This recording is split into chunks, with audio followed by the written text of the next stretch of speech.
Nous allons explorer aujourd'hui une histoire énigmatique, fascinante, étrange. Et l'histoire est issue du livre de Yoshua de Josué, premier livre des Névim, des prophètes. Et ce passage est lu chaque année en tant qu'haftara de la paracha que nous allons lire ce Shabbat, Parashat Shelach, Shelach Lecha. Alors le contexte historique est le suivant. 40 années sont passées, les Juifs sont dans le désert. Le séjour dans le désert du peuple juif est maintenant fini. Moshe, Aaron, Myriam ont disparu, avec eux toute leur génération. Et une nouvelle génération s'apprête à entrer en Israël. Leur leader est Yehoshua ben Nun, le successeur de Moshe. Et dans l'histoire de l'Haftara de cette semaine, nous sommes juste avant l'entrée des Bnei Israël, du peuple juif. Et juste avant d'entrer, Yehoshua décide, comme son prédécesseur, d'envoyer des explorateurs, cette fois-ci au nombre de 2, Kalev et Pinchas, pour explorer la terre et préparer la conquête d'Israël.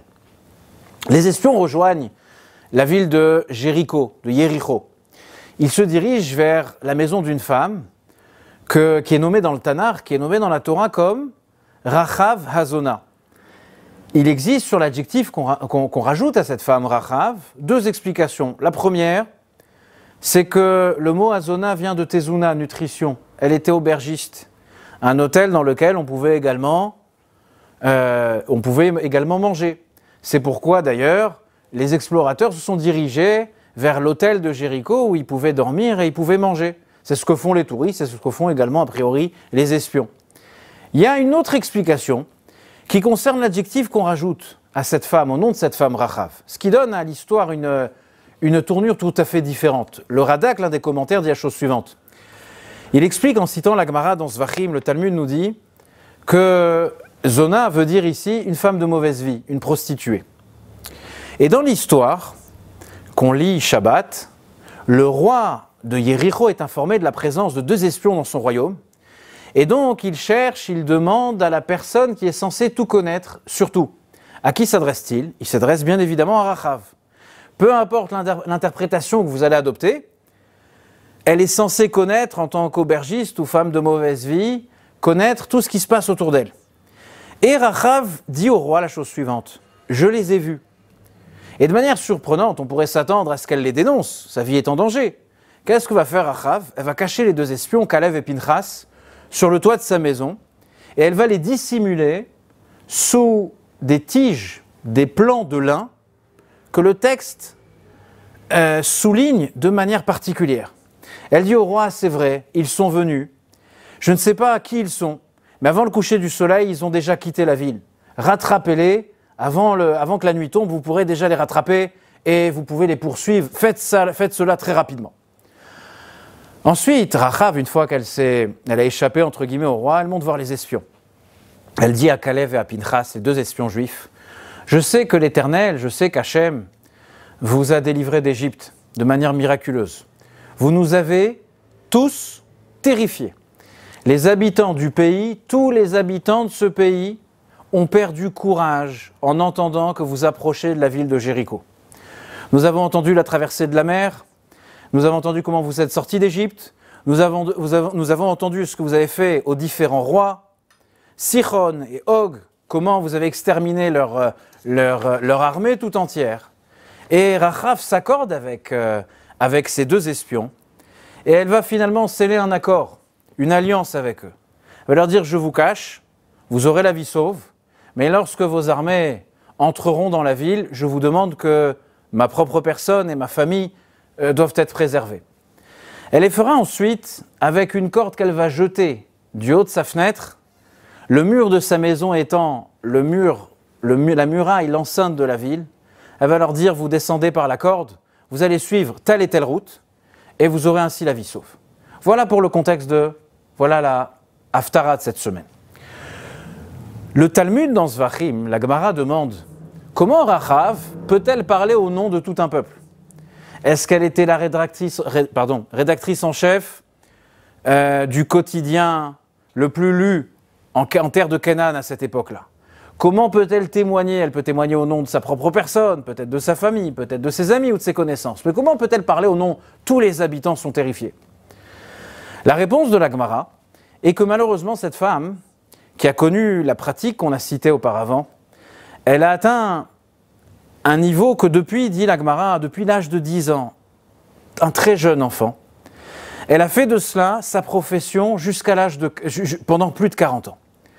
Elle avait 10 ans, nous dit la Gemara, lors de la sortie d'Égypte, et jusqu'à l'âge de 50 ans, ça a été sa profession. Et les sages dans la Gemara nous disent que tous les princes et seigneurs de la région connurent Rachav, les princes, les gouverneurs, peu importe. Et finalement, c'est la réponse à notre question, dit la Gemara. Elle connaissait les hommes les plus puissants de ce pays. Elle possédait donc toutes les informations nécessaires. Alors là, c'est une première référence que la Gemara nous rapporte. Gardons-la à notre esprit. On va maintenant citer une autre référence. La Gemara dans Megillah dit la chose suivante. La Gemara dans Megillah d'Aftet Vav à la page 15. La Gemara déclare que dans l'histoire de l'humanité tout entière, il existera ou il exista, peu importe, 4 femmes d'une beauté extraordinaire. Sarah, l'épouse d'Abraham, Abigail, qui deviendra l'épouse de David, Rachav dans notre histoire, et Esther dans l'histoire de Pourri. Et d'ailleurs, un peu plus haut, la Gemara décrit la beauté extraordinaire de cette femme. Et finalement, dans notre histoire, on retrouve Rachav, qui est maintenant âgée de 50 ans. Et la Gemara nous dit que lorsqu'elle rencontre ces 2 espions, elle leur parle, elle va sceller cette alliance avec eux, et bien tout de suite après, elle se convertit au judaïsme. Et elle demande à Dieu la chose suivante, que ma vie, que mon passé me soit pardonné, en récompense de, 2 points ouvrez les guillemets, la fenêtre, la corde et le lin. Elle a utilisé ces 3 objets, et qu'en récompense de cette, entre guillemets, de cette mitzvah qu'elle a fait, alors que tout son passé soit effacé maintenant. Que Dieu lui accorde son pardon. Rashi, qui cite le Midrash, explique un petit peu plus le discours de Rachav et dit la chose suivante.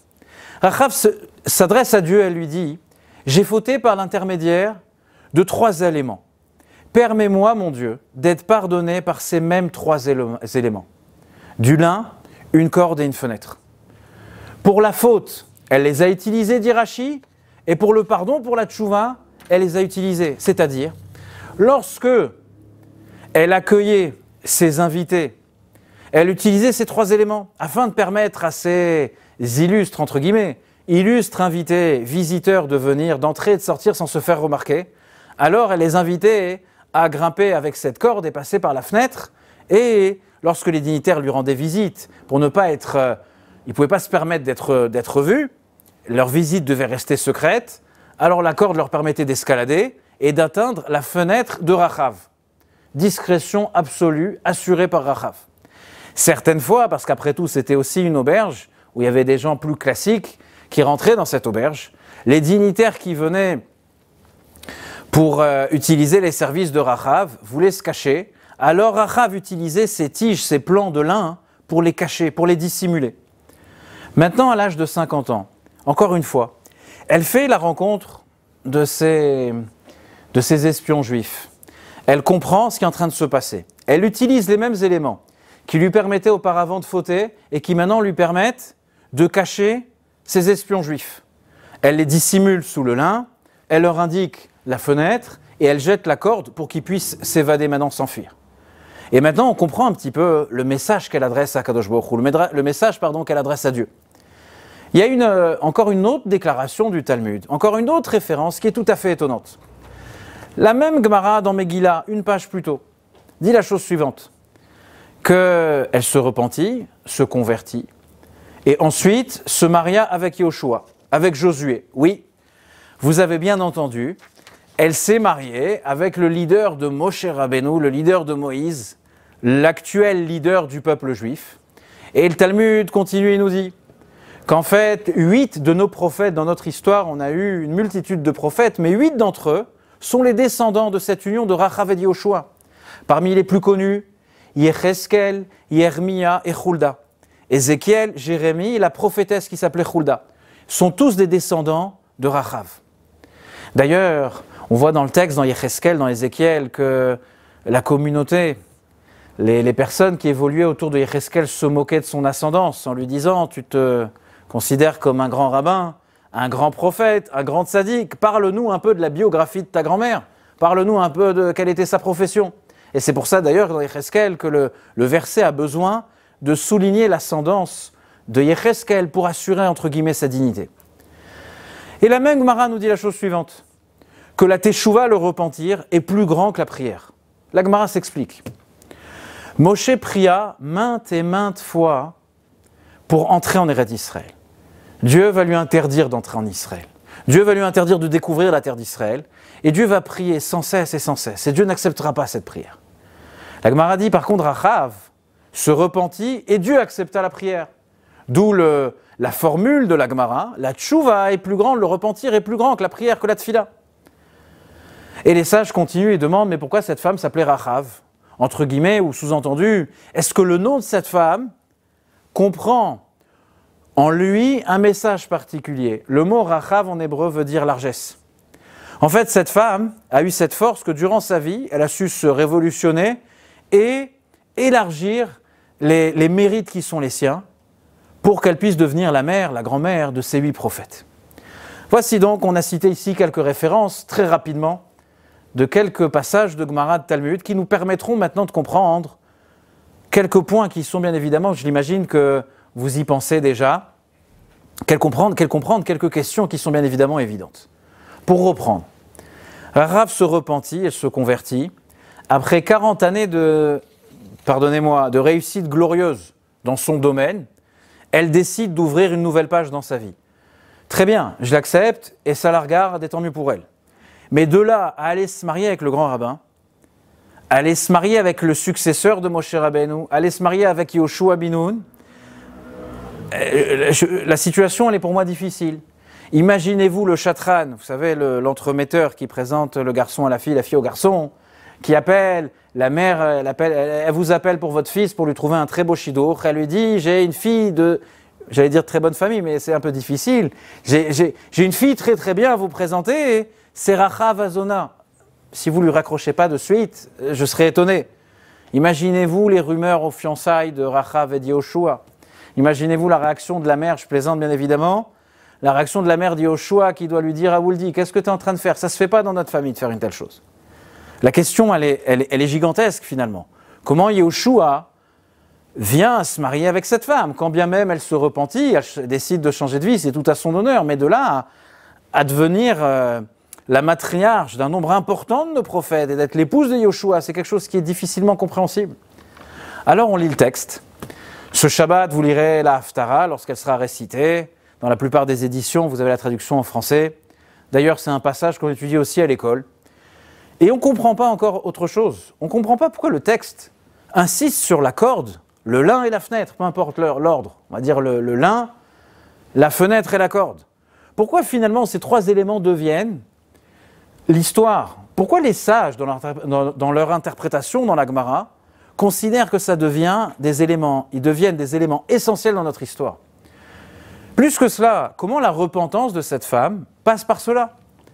Elle devrait plutôt, et c'est ce qu'on entend, c'est ce qui résonne dans le mot repentance, elle devrait plutôt regretter, pleurer, décider d'arrêter de toutes les larmes de son corps. A priori, c'est comme ça que je conçois la tchouva, le repentir, le retour vers Dieu. Donc voilà, notre étonnement est très grand. On a du mal à comprendre ce passage. On va essayer de découvrir ensemble une explication incroyable, magnifique, du Maharal de Prague. Rabbi Yehuda Levaï, qui est né au XVIe siècle, qui va décéder au XVIIe siècle.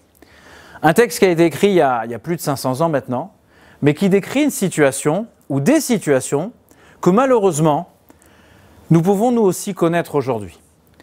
Beaucoup d'études qu'on considérerait comme modernes en psychologie, des travaux de thérapie qui vont reprendre ces idées, bien évidemment sans citer, je dis bien évidemment, mais peu importe, sans citer le Maharal, mais finalement on retrouve les mêmes mécanismes.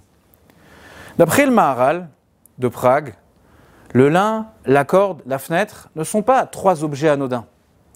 Ils représentent 3 aspects de la vie, 3 aspects de l'identité de chacun d'entre nous.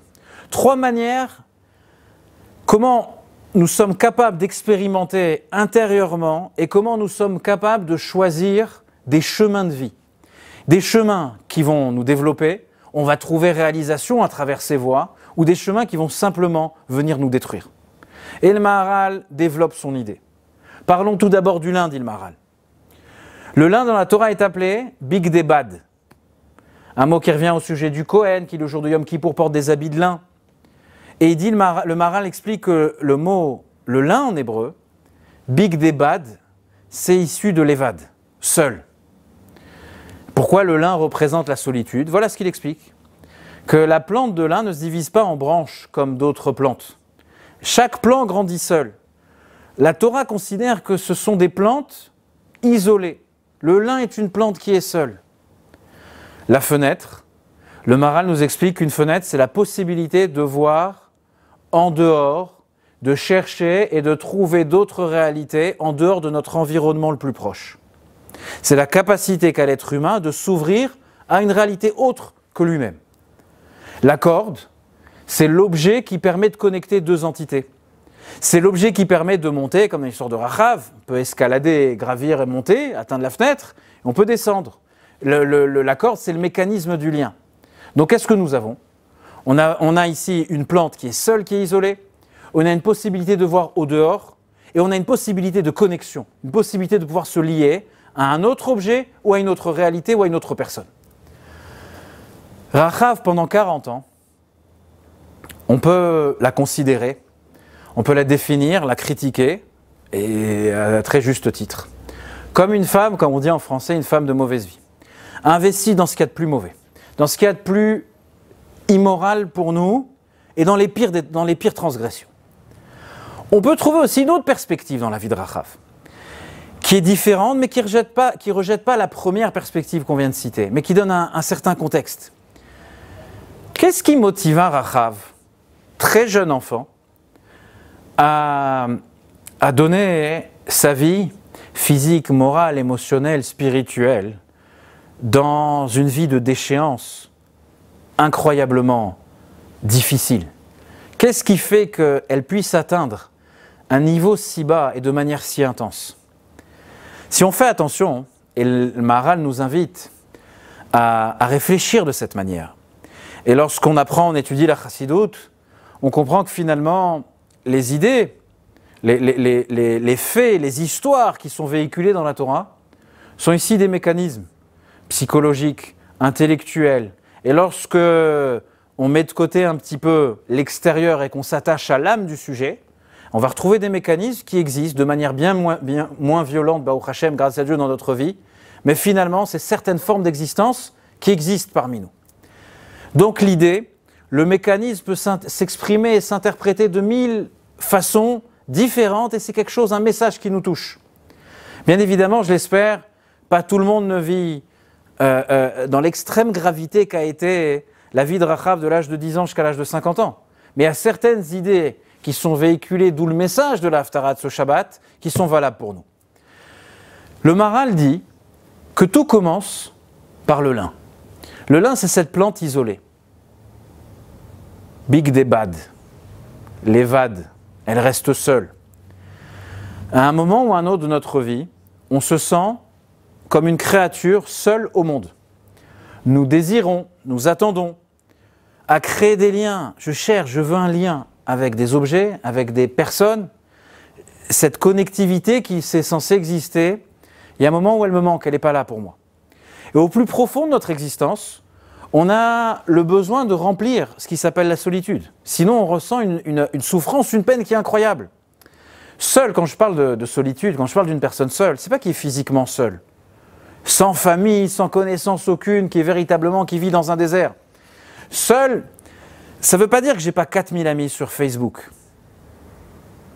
On le voit bien dans malheureusement beaucoup de tragédies qui peuvent toucher beaucoup de familles, malheureusement. Il y a beaucoup d'abonnés à leur compte et il y a très peu de personnes qui sont là lorsque la vie est difficile pour elles.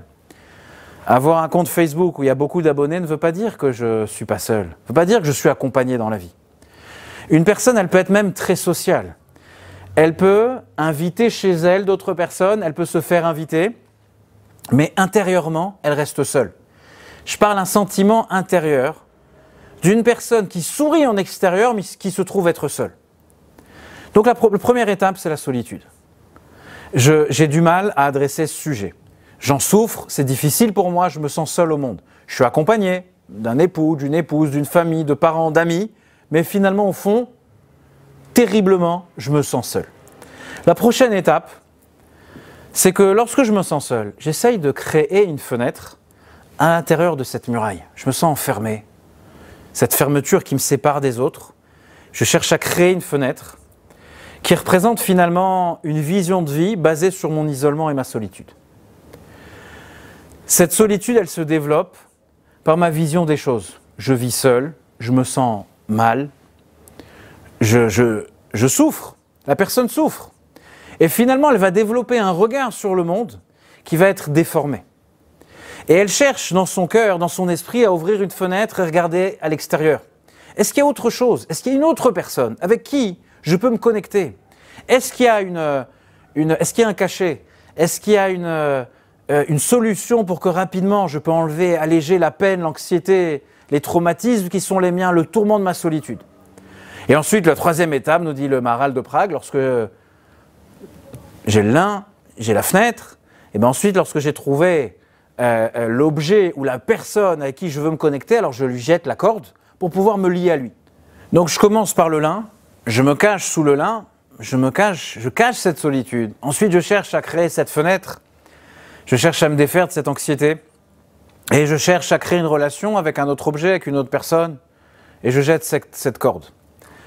Si je devais continuer finalement, je dirais que la personne a beaucoup de mal à faire confiance. Surtout, si elle a été trahie lorsqu'elle a été jeune, physiquement ou moralement.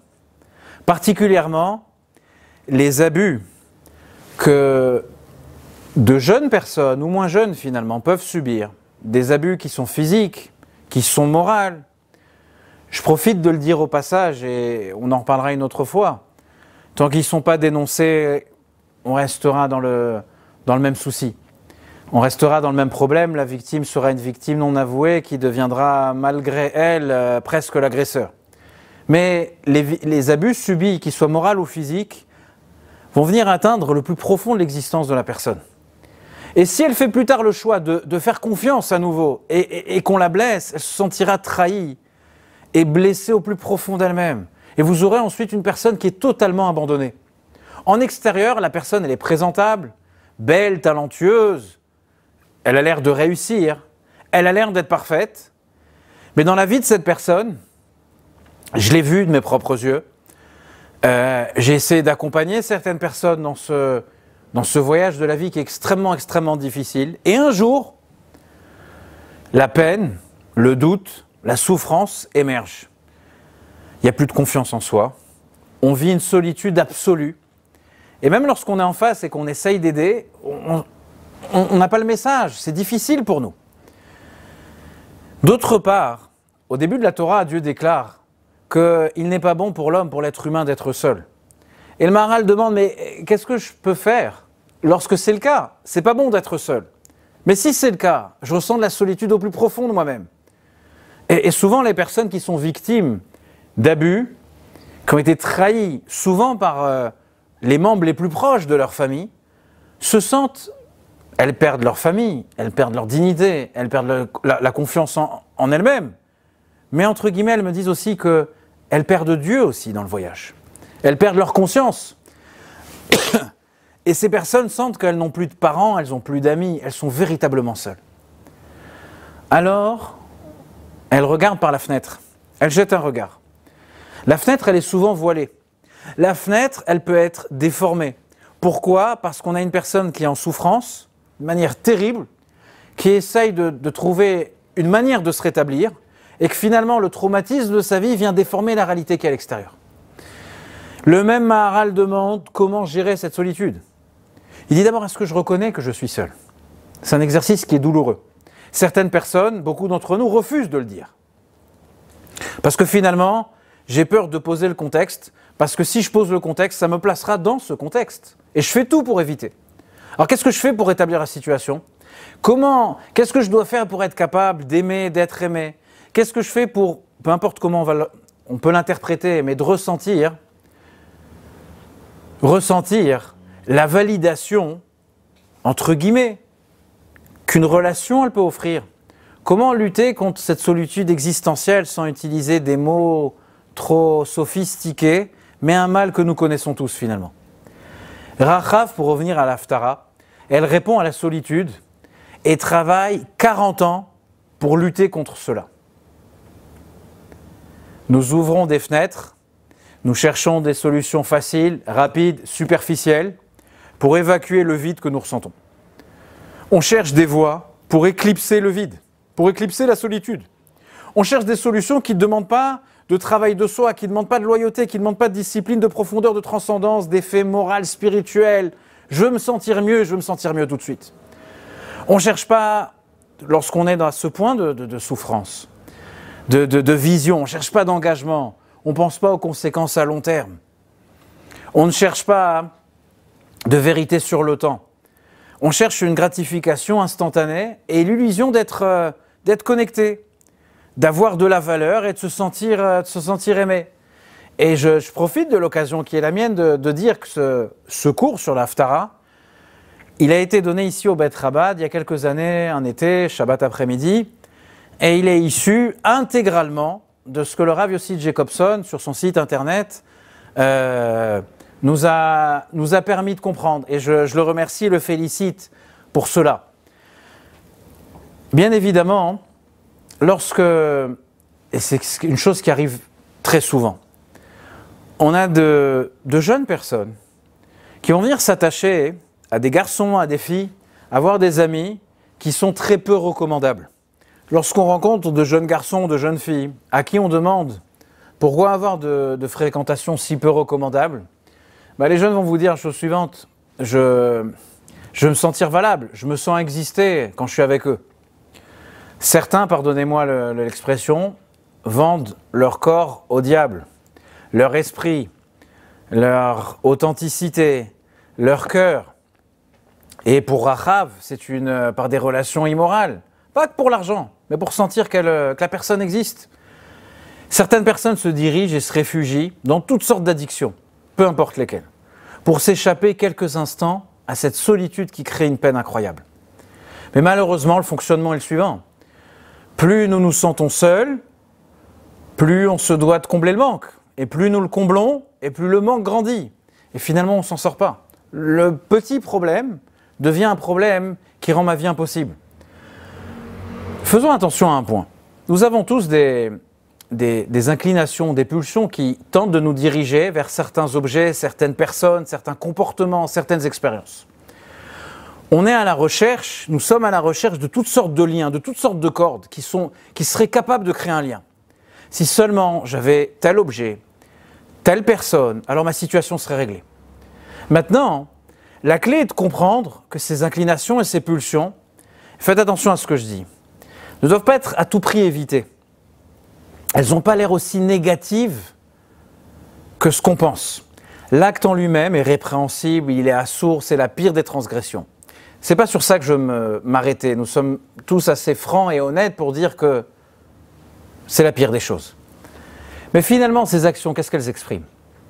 Qu'est-ce qu'elles dévoilent? Elles dévoilent la solitude que la personne ressent. Et c'est cette solitude, nous dit le Maharal, que nous devons guérir. Il n'y a pas de solution facile.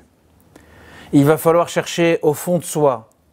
Il va falloir reconsidérer un désir qui, au préalable, avait l'air tout à fait innocent et qui se cache maintenant, si je l'interprète mal, derrière des choses qui sont monstrueuses.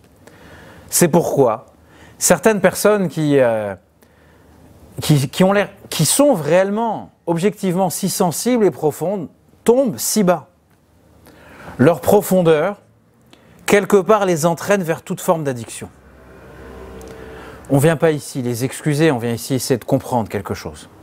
Certaines personnes, qui souvent sont les plus sensibles et les plus spirituelles que l'on peut rencontrer, si elles adressent mal un certain message, si on a abusé d'elles, si on les a trahis à un moment de leur vie, alors, si elles n'ont pas la chance, entre guillemets, de trouver les bons outils pour rétablir la voie qui doit être la leur, alors malheureusement, ils peuvent... Je vais aller à l'extrême. Le pire des cas, le pire des exemples, ça sera Rachav. Ces personnes vont vous dire, je ressens ce que d'autres ne ressentent pas. Ma spiritualité, elle est différente des autres. Les relations que j'ai avec les autres personnes est différente. Ma sensibilité, mon honnêteté est différente. Je ressens la trahison d'une autre manière. Je ressens l'hypocrisie, la déception, le superficiel d'une autre manière. Lorsque je regarde, c'est pas une critique mais ça arrive, la photo de la famille parfaite et que je sais moi qu'à l'intérieur, la famille elle est en pleine décomposition, je ressens quelque chose que les autres ne ressentent pas. Alors pour cette personne, ne pas trouver de solution, ne pas trouver une véritable voie de rétablissement, de guérison, devient quelque chose de très compliqué, de très grave. C'est l'histoire de Rachav. Rachav emprunte la mauvaise voie.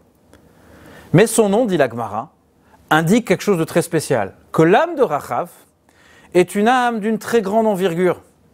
Son âme, au début de sa vie, les premières années, ne trouve pas sa voie. Elle ne trouve pas ce dont elle a réellement besoin. Alors la frustration grandit, grandit. Et plus elle grandit, et plus Rachav tombe. Et la chute n'emprunte à son âme que la profondeur, finalement.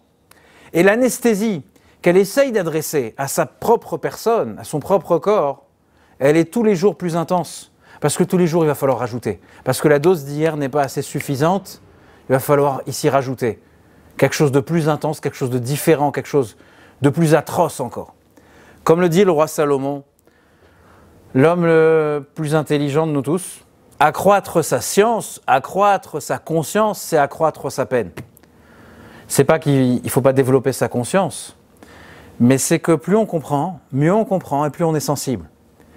Et une personne qui est profondément sensible, la vérité, elle peut devenir folle dans le monde qui nous entoure. Il va falloir trouver un véritable guide. Il va falloir trouver un véritable message pour pouvoir s'en sortir. Une véritable sagesse pour pouvoir avancer. Je vais vous faire rire. On peut courir d'un gourou à l'autre. On peut courir même d'un rabbin à l'autre. On peut courir d'une obsession à l'autre, d'une khumra à l'autre, d'une ségoula à l'autre, de la tombe de celui-là à l'autre. Peu importe. Si on n'adresse pas le véritable message au cœur du problème, ou au cœur du sujet, on ne trouvera pas de solution. Et Rachav, dans son fort intérieur, dans la représentation positive de Rachav représente cette idée de largesse. Et le Rav Jacobson cite cet exemple qu'il aime citer. Il dit, imaginez Mozart, qui grandit dans une maison sans piano. Comment Mozart aurait pu exprimer son génie? Qu'est-ce qui serait devenu cet homme? Baruch Hashem, grâce à Dieu, il a eu un piano dans sa maison. Tout son génie s'est exprimé à travers son piano. On comprend l'autre possibilité, que sans piano, sans voie de réalisation, qu'est-ce que ce génie aurait pu devenir? Bien évidemment, je ne viens pas résoudre ici l'histoire de l'humanité avec ces quelques phrases, mais il y a peut-être un peu de vérité dans ce qu'on est en train de dire.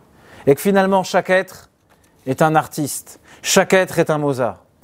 Nous disons dans la prière, Alti gubim shichai, Dieu nous dit, ne touchez pas à mes messies. Et la Gemara, le Talmud nous dit, mes shichai, mes messies, ce sont les enfants, nos jeunes. Un enfant, un adolescent, un jeune, il rêve de changer le monde. Il rêve que dans certains sujets, il soit entre guillemets le Mashiach de ce sujet. Il sera capable de transformer. Tous les espoirs sont permis, tous les rêves sont permis, il peut tout faire, il est capable de tout. Mais malheureusement, et c'est arrivé à chacun d'entre nous, sur notre route, dans notre vie, on rencontre toujours, entre guillemets, l'adulte qui nous dit « Tais-toi, arrête-toi là, ça doit s'arrêter. Mets-toi de côté, fais tes études tranquillement, reste tranquille, sois sage et ne fais pas de bruit. » Une personne qui veut éteindre nos rêves. Et Dieu s'adresse à l'humanité et dit « Alti gubim shichai » les enfants, ces messies, ces porteurs de rêves. Et l'adulte qui porte cet enfant en lui, eh bien Kadosh Baruch Hu vient ici le protéger. L'enfant, c'est l'optimiste, l'enfant qui a une idée, l'idéologie c'est quelque chose de précieux pour lui. La joie, la liberté, l'indépendance, de l'esprit et du cœur qui s'expriment de manière la plus saine et pure chez un enfant. Elle vient ici rencontrer un sinistre adulte qui vient finalement le détruire. Ces gens n'arrivent pas à considérer l'impact et reconnaître l'impact qu'ils peuvent avoir sur d'autres. Mais ils ont un talent incroyable à venir réduire et éteindre ces enfants ou ces adultes qui ont encore cette flamme d'avoir une émouna, d'avoir des valeurs, d'avoir une idéologie, de croire en ce qui est écrit et d'un revers de main qui vont venir ici éteindre. Ce rêve La Torah nous dit Al-Tigu bimshicha, ne touchez pas à mes messies. Et Rachav, elle ressent cela lorsqu'elle est enfant. Personne autour d'elle ne lui donne les clés de la réussite, les clés de la réalisation de sa propre personne. Elle ne sait pas elle-même, et c'est ça, entre guillemets, sa première erreur, qu'elle est capable de contenir en elle ses peines et ses souffrances. Quoi qu'il arrive, nous sommes plus forts que toutes les peines et les souffrances. Comme les Américains, je vais dire nos amis, Américains aiment le dire, ils aiment utiliser ce mot, l'ultime Rachav peut tout contenir. Rabbi Nachman de Breslev dit la chose suivante, Mitachat zrot olam, sous la planète, sous le globe, il y a des bras, c'est les bras de Dieu. Dieu tient la planète. Il y a certains êtres humains, lorsqu'on les regarde marcher, avancer, évoluer dans la vie, ils ont l'air bien posés, en équilibre. Pas de problème. Il y a d'autres personnes, à chaque pas, on a l'impression qu'ils vont tomber. Ben, Dieu leur dit, vous savez, ne vous inquiétez pas, je suis en dessous. Si vous tombez, eh ben, sous la planète, sous la réalité de l'être humain, hein, eh ben, il y a mes bras qui vont venir vous rattraper ici. Vous êtes accueillis par les bras du divin. Pour reprendre notre explication du Maharal, le Maharal nous dit la chose suivante, regardons nos vies, regardons nos expériences. Notre tête, notre cerveau, est toujours occupé, toujours en train de travailler, toujours perturbé. Allez dire à votre tête, prends des vacances. Il n'accepte pas, jamais, jamais. Et s'il accepte, il va vous poser 1000 questions, comment, pourquoi, on ne peut pas. Mais sachez une chose, notre neshama, notre âme peut tout contenir. Malheureusement, et de manière la plus extrême et la plus absurde, Rachav a eu des relations inappropriées avec tous les princes et les hommes puissants de son époque. Son âme ne trouvait pas le rétablissement. Et elle trouvait rien de réel dans son monde. Alors elle s'engage dans des relations qui sont totalement obscures. Elle cherche un sens, mais il n'y a rien qui est réel ici. La corde qu'elle a jetée hier, parce qu'elle pensait que ça allait lui apporter je ne sais quoi, cette corde elle est plus valable aujourd'hui. Alors elle jette des cordes pendant 40 ans. Rachav, entre guillemets, c'est la première utilisatrice de Facebook, d'Instagram et de tous les réseaux sociaux, bien que ce n'est pas foncièrement mauvais.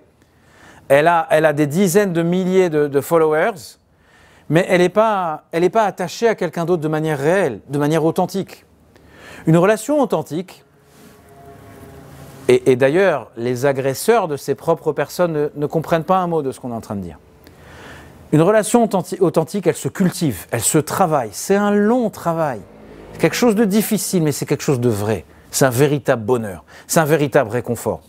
Remplacer cela par autre chose, c'est une erreur, peu importe l'âge qu'on a.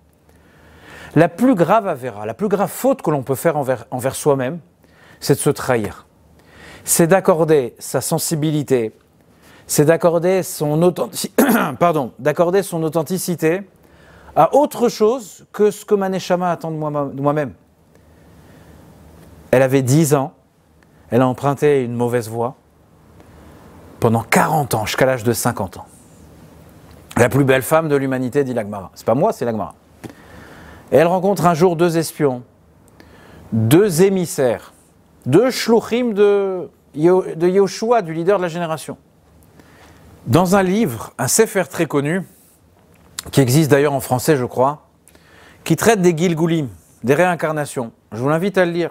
Il est en vente libre dans toutes les bonnes librairies, si ça existe encore. Du Rav Menachem Azaria de Fano, le Réma Mifano. Il nous dit la chose suivante, Yoshua est la réincarnation de Yosef et Rachav est la réincarnation de la femme de Potiphar. Rappelons-nous de l'histoire, on revient dans Bereshit.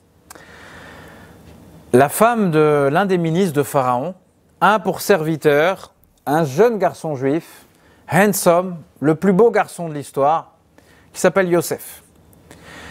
Par esprit prophétique, peu importe, c'est pas le sujet, elle sait que son destin, un destin de grandeur, quelque chose de sublime est lié à l'histoire de Yosef. Alors elle tente d'avoir une relation inappropriée avec son propre esclave. Et Yosef va venir refuser cela. Et finalement, si on fait attention à l'histoire, cette femme, la femme de Potiphar, est une femme qui est seule. Yosef, il est presque par définition un homme qui est seul. C'est un jeune garçon qui est déjà orphelin de sa mère, Rachel, qui est rejeté par ses frères, vendu en esclave par ses propres frères, qui se retrouve dans un pays étranger, dans la maison d'un étranger, et plus personne ne l'attend au monde. C'est la solitude la plus absolue qui puisse exister. Mais Yosef, c'est un rêveur. Vous vous rappelez bien, c'est ce qui lui a causé tous ces problèmes. Yosef est le rêveur, il rêve de révolutionner le monde, il rêve que le soleil et la lune se prosternent à lui, il rêve de pouvoir transformer la matière du monde pour apporter quelque chose de tout à fait nouveau. Et dans son rêve, il est trahi. On abuse de lui, on le vend en tant qu'esclave, il se retrouve esclave dans la maison d'un ministre de Pharaon. Et maintenant, la maîtresse de maison lui propose de faire quelque chose de très grave, et elle le menace, et il résiste. D'ailleurs, lorsqu'il refusera, alors elle le jettera en prison pendant de nombreuses années. Très peu d'entre nous vivent une vie aussi tragique que celle de Yosef. Mais qu'est-ce qui a aidé Yosef à surmonter cette épreuve, cette difficulté? Nous dit la Torah, c'est l'image de son père. Mais faisons attention au texte, parce que maintenant il y a certains éléments qui résonnent d'une autre manière. Le texte nous dit l'image de son père à la fenêtre. Encore une fois, l'idée de la fenêtre revient. Yosef est à deux doigts de se laisser aller. Et de toute manière, personne ne le saura. C'est un étranger, dans un pays étranger, dans une culture qui ne voit pas le problème du tout à ce genre d'attitude. La solitude est là. Là, subitement, Dieu lui offre une fenêtre. À ce moment du cours, je voudrais parler de Bill Gates, parce qu'on parle de fenêtre, mais bon, on en parlera une autre fois.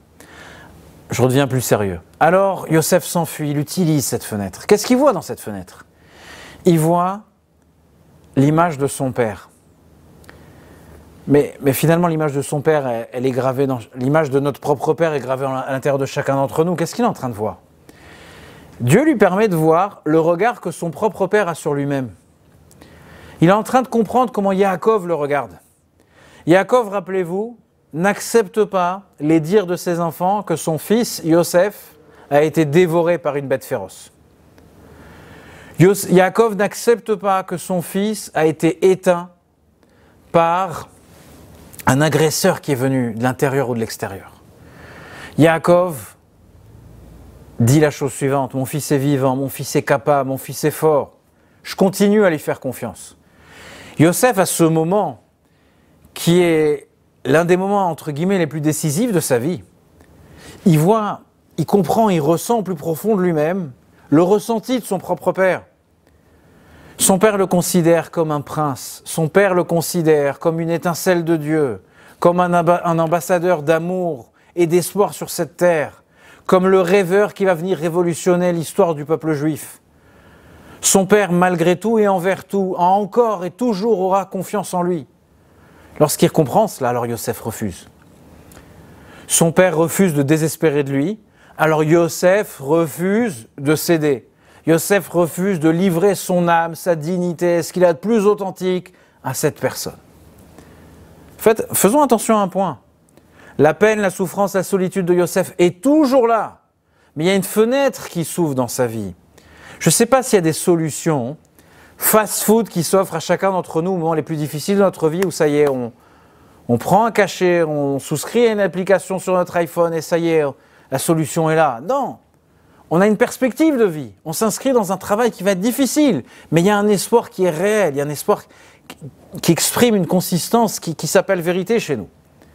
Yosef refuse la facilité, il refuse la mauvaise corde qui va venir trahir sa véritable identité. Le Réma Mifano nous dit que des générations plus tard, dans leur réincarnation, à chacun d'entre eux, Rachav, qui est la femme de Potiphar, va retrouver Yehoshua, qui est la réincarnation de Yosef Hatzadik. Comprendre à 100% ce qui est en train de se passer, je ne suis pas un kabbaliste. Mais finalement, au bout de quelques décennies, il retrouve la voie de la guérison. Rachav a découvert dans sa vie de mauvaises fenêtres. Elle a utilisé de mauvaises cordes. Elle a utilisé à mauvais escient du lin. Mais à 50 ans, elle comprend, elle se transforme. Faisons attention à un autre point. Elle ne vient pas réprimander sa propre personnalité. Elle ne devient pas une autre personne. Elle reste Rachav. Et on l'appelle avec le même nom jusqu'à aujourd'hui. Elle reprend toute sa solitude, son anxiété, sa peine, son expérience et elle l'offre à Dieu. Elle aurait pu dire à Dieu, je t'en prie mon Dieu, mon Créateur, oublie ces mauvais moments. Elle aurait pu dire, je suis une nouvelle personne, je ne suis plus la même personne.